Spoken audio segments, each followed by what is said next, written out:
Et pour nous en parler, nous avons le plaisir d'avoir par téléphone son Excellence ambassadrice Wafa Bassim, ancienne ministre adjointe aux Affaires étrangères. Bonjour. Votre Excellence, est-ce que vous m'entendez? Oui, je vous entends. Vous m'entendez? Très bien. Bonne fête à vous. Merci. Alors c'est vrai que ce sont des fêtes qui malheureusement sont sous menace et sous frappe israélienne d'un côté et américaine d'un autre. Les frappes ont repris dans la région, que ce soit au Liban ou en Iran. On va s'intéresser plus précisément au Liban. Nous assistons donc à une recrudescence des frappes israéliennes.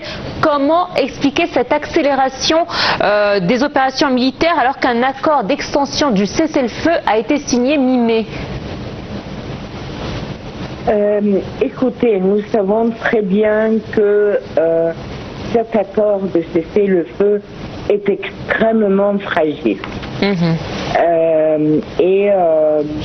Nous voyons que même s'il y a un cessez-le-feu, une trêve qui a été étendue jusqu'en juillet, les affrontements armés n'ont pas cessé de s'intensifier tout au long du mois de mai et particulièrement les 2 derniers jours, comme vous l'avez mentionné vous-même et ainsi que dans le rapport que vous avez présenté. Les frappes continuent, l'intensification des opérations terrestres et aériennes continue. L'armée israélienne étend ses opérations dans le sud du Liban, au-delà de la ligne jaune, ce qu'elle prétend être sa zone de sécurité établie. Et le premier ministre israélien, il y a quelques jours, a ordonné une accélération encore plus grande des opérations. N'oublions pas que le 25 mai, donc il y a 3 jours, même pas 3 jours, a appelé le côté israélien a appelé les habitants d'environ 40 villages dans le sud du Liban d'évacuer, de partir, de se déplacer parce qu'ils comptaient faire de nouvelles frappes dans cette zone. Juste les 2 derniers jours, comme nous l'avons vu, nous avons eu des martyrs. Donc le premier jour de la fête d'Aïd al-Adha, il y a des martyrs qui sont partis, des milliers, des centaines de blessés dans la zone sud de Liban. Alors c'est vrai que Israël considéré une des frappes les plus violentes depuis quelques jours. Les statistiques montrent que depuis le 2 mars, nous avons eu 3213 martyrs et au moins 9737 blessés. N'oublions pas la crise humanitaire extrêmement tragique qui se présente sous le bilan humain, les infrastructures qui sont détruites et aussi les déplacés qui ont maintenant dépassé 1 million de personnes, qui est presque 20% de la population libanaise, et nous avons un risque aussi d'insécurité alimentaire aiguë. Alors, au vu de la montée de l'accélération de ces frappes plutôt, et le nombre de civils tués durant la dernière période, comme vous l'avez très bien mentionné, est-ce qu'on pourrait voir le rôle de la FINUL, donc la force intérimaire des Nations Unies au Liban, on pourrait voir son rôle évoluer durant la prochaine période? Je ne sais pas à quel point ce rôle peut évoluer si déjà ce rôle est violé. de part et d'autre à ce que prétendent les observateurs que les Israéliens, certainement, ils violent la ligne qui devrait être respectée entre le sud du Liban et le nord d'Israël. Les Israéliens prétendent que ce sont les forces de Hezbollah qui violent, disons, le rôle de la FNIL et empêchent les membres ou les membres de cette force onusienne d'exercer le rôle clairement, mais aussi le département de maintien de la paix à l'intérieur des Nations Unies aussi exprime sa consternation, son inquiétude, et aussi il condamne les actions qui viennent de part et d'autre, des deux côtés. Alors, je ne sais pas comment ce rôle va évoluer, à moins que on arrive à un accord, disons, d'une certaine durabilité à travers les négociations libano-israéliennes qui se tiennent à Washington sous le patronage de l'administration américaine. Tout cela dépend quel genre d'accord, comment le volet politique va évoluer entre les deux parties pendant les nouvelles discussions du 2 et 3 juin, et comment le volet sécuritaire aussi va progresser durant les réunions qui devraient débuter le 29 mai au Pentagone et qu'on appelle, entre guillemets, les discussions techniques. Si un accord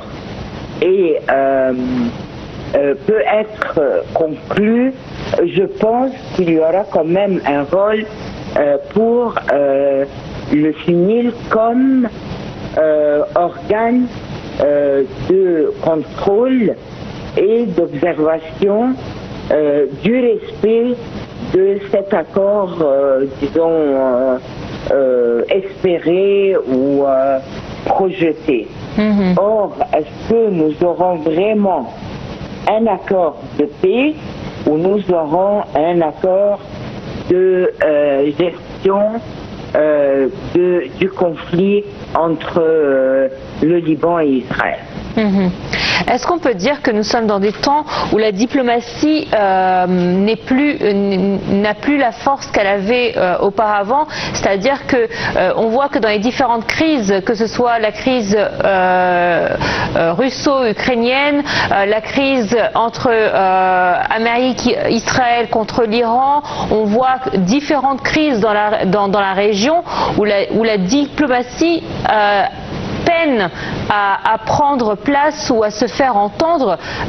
Pourquoi en est-on arrivé à ce stade et comment? Parce que le respect tout d'abord des instances multilatérales onusiennes, ce respect n'est plus tenu par les différents partis. Tout d'abord, le rôle des Nations Unies, que ce soit le Conseil de sécurité ou l'Assemblée générale, ce rôle a vu une grande érosion, malheureusement. Et tout cela avait commencé petit à petit depuis des décennies avec le non-respect, par exemple, d'Israël de toutes les résolutions portant sur la situation des territoires palestiniens occupés, et nous l'avons vu très clairement depuis octobre 2023 avec la situation de Gaza qui continue aujourd'hui. Et même la diplomatie en dehors des Nations Unies celle qui a été conduite, par exemple, pour Gaza, à travers, sous le patronage des États-Unis d'Amérique et beaucoup de contributeurs à travers la région, dont l'Égypte, qui a vu la signature des accords de Sharm el-Sheikh, malgré tous ces efforts diplomatiques, la communauté internationale n'arrive pas à débuter la deuxième phase de ces accords. Ça, en considérant tout d'abord. Dans d'autres conflits dans la région, je crois que la diplomatie n'est plus seulement le fait de négocier, de pourparler, d'efforts de médiation, mais à chaque fois on utilise quand même le conflit, les frappes militaires, l'action militaire, on l'utilise parallèlement aux efforts diplomatiques, et cela devient presque admis et accepté par les différentes parties. On ne respecte plus,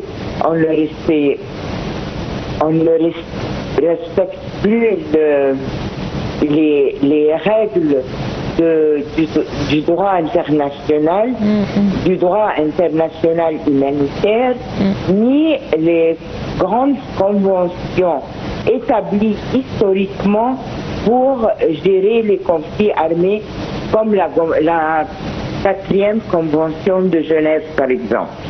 Donc, cette érosion du respect du droit international, du rôle de la diplomatie multilatérale, cette acceptation d'un statu quo qui dit que, bon, on fait les efforts diplomatiques, mais ça n'empêche que la guerre continue parallèlement comme moyen de pression. Et est-ce que justement le fait d'avoir affaibli le rôle diplomatique fait qu'aujourd'hui nous sommes dans une redéfinition des alliances et même du statut géopolitique des différents pays? Oui, certainement. Nous sommes devant une nouvelle période, étape dans la vie de la communauté internationale. C'est la loi du plus fort. Comment? C'est la loi du plus fort? Presque. Et je ne sais même pas, alors que nous sommes à la veille de l'élection ou du choix d'un nouveau secrétaire général des Nations Unies, que nous observons tous les jours une négligence, une ignorance, on ignore de façon intentionnée toute résolution issue par les Nations Unies, quels que soient leurs organes. Il y a une négation flagrante du rôle même des organisations humanitaires qui en eux-mêmes n'arrivent pas à exercer leur rôle sans être menacés, ou bien de manque de ressources financières ou de menaces de la vie des opérateurs dans ces organisations humanitaires qui ne sont pas membres ou qui ne sont pas partis de conflits, mais qui ont pour rôle de sauver les civils qui sont vraiment innocents, femmes, enfants, vieillards, handicapés, ainsi de suite. Donc on ne sait pas comment le monde de demain à quoi il va ressembler, quelles sont les règles qui vont gérer ces conflits, parce que vous ne pouvez pas empêcher que des conflits proviennent. Ce serait trop utopique. Mais quelles seront les règles qui vont gérer les différents, que ce soit des conflits armés ou non armés. Est-ce que le concept de diplomatie humanitaire va vraiment évoluer et devenir une règle utile, ou bien c'est juste une phase par laquelle nous passons? C'est très très difficile de voir la perspective de la gestion des crises, des conflits après ce qu'on dit post irano-américain, post situation flamboyante à Gaza et en Cisjordanie et au Soudan, on oublie le Soudan, et dans d'autres zones chaudes, comme on les appelle. Votre Excellence, merci à vous de nous avoir accordé ce moment ce matin. Encore une fois, très bonne fête à vous et merci infiniment pour toutes ces réponses. Je rappelle que nous avions avec nous l'ambassadrice Wafa Bassim, ancienne ministre adjointe aux Affaires étrangères. Une courte pause, on se retrouve tout de suite après.